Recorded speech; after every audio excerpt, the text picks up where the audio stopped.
शुरू। Hindustan aeronautics limited के लिए यह सचमुच संजीवनी देने वाली खबर है। सरकार ने युद्धक विमानों की खरीद को लेकर HLC से बड़ी स्वदेशी डील की है।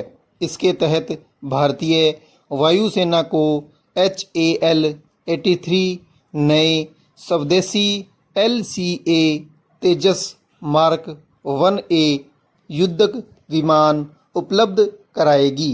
बेंगलुरु में 13वें एरो इंडिया शो के मौके पर इस रक्षा सौदे को धरातल पर उतारने का काम हुआ।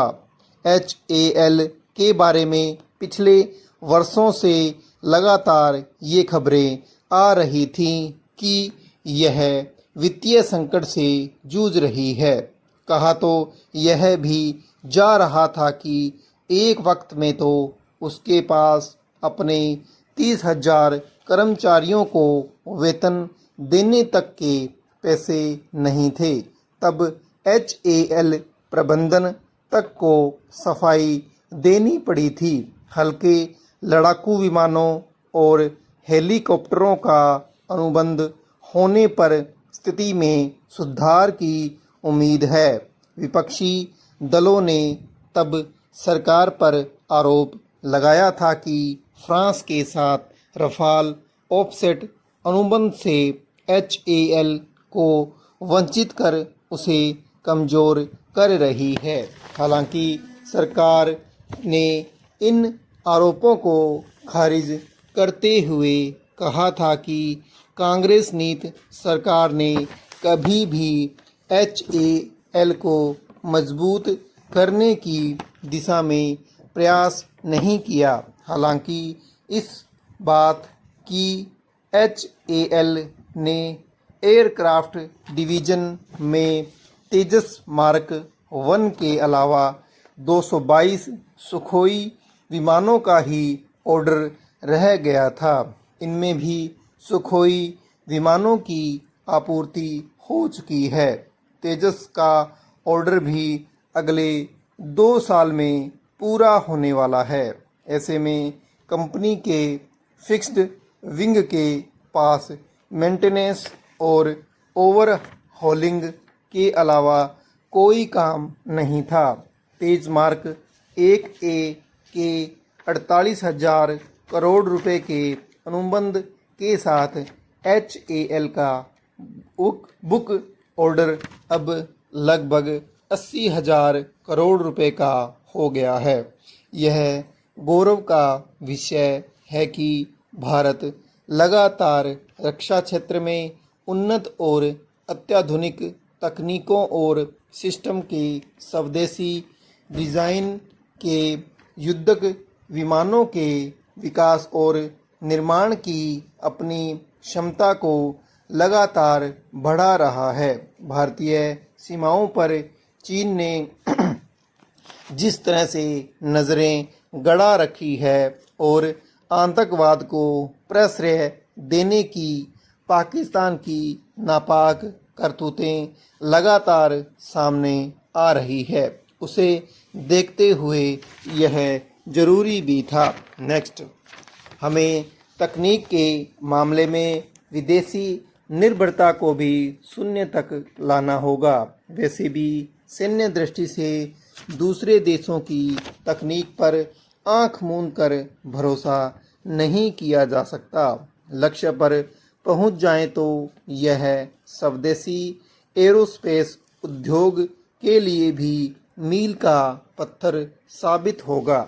आत्मनिर्भर भारत की पहल भी सही मायने में तब ज़्यादा प्रभावी साबित होगी जब युद्ध क्षमता के मामले में भी हमारा देश आत्मनिर्भर होगा। नेक्स्ट, वर्ष 2021-22 के लिए पेश किए गए बजट में सामाजिक क्षेत्र के प्रावधानों को देखें तो कोरोना के दौर में स्वास्थ्य और संबंधित कार्यों के लिए प्रावधान होना स्वाभाविक है, लेकिन चिंता का विषय शिक्षा पर किया गया बजट प्रावधान है।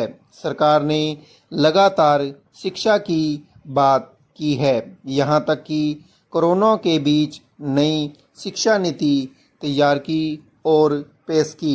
लंबे समय से सभी विशेषज्ञ कहते आ रहे हैं कि देश की जीडीपी का कम से कम 6% शिक्षा पर खर्च होना चाहिए। इसके लिए केंद्र और राज्य सरकारों को तुरंत प्रयास करने होंगे। नई शिक्षा नीति में सरकार ने साफ तौर पर अपना इरादा जताया कि शिक्षा को लेकर अब उपेक्षा दूर की जाएगी। इसी तरह की ज़रूरत बजट से ठीक पहले आए आर्थिक सर्वेक्षण में भी बताई गई।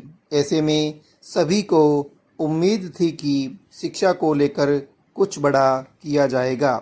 आज़ाद भारत के इतिहास में किसी भी वर्ष के दौरान शिक्षा पर जीडीपी का अधिकतम 3% ही खर्च हुआ है। ऐसी उम्मीद किसी को नहीं थी कि एक ही बार में इसे 6% पर ला दिया जाएगा, बढ़ाने की बजाय घटा दिया जाएगा। यह भी किसी ने नहीं सोचा था।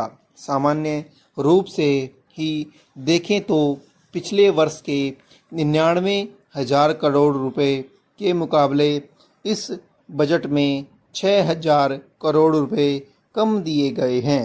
अगर इसमें मुद्रास्फीति को मिला दे तो यह कमी 8 से 10,000 करोड़ रुपए की हो जाएगी। नेक्स्ट, स्कूली शिक्षा को बढ़ावा देने के लिए जिस समग्र शिक्षा योजना को शुरू किया गया था, सिर्फ उसी में 7,000 करोड़ की कमी हो गई है।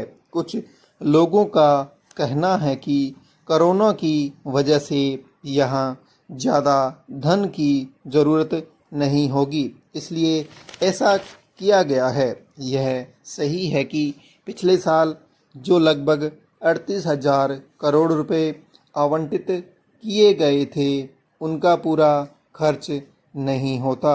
देख उसे संशोधित बजट में काफ़ी कम कर दिया गया। इसका एक हिस्सा स्कूल के भवन आदि बनाने पर भी खर्च होता है। कोरोना के दौरान बीत रहे वित्त वर्ष के दौरान यह काम नहीं हो सका होगा, लेकिन समझने की बात है कि अगर पिछले वर्ष में बाकी रह गए इन कामों को इस वर्ष पूरा करना है, इस वर्ष के लिए नए काम करने हैं, तब तो खर्च पिछली बार के आवंटन से भी ज़्यादा चाहिए। स्कूलों में जो सावधानियां रखनी है उन पर भी कुछ खर्च होगा। सबसे चिंता की बात है कि केंद्र की ओर से खर्च में कटौती कर देने का संदेश राज्यों तक जा सकता है।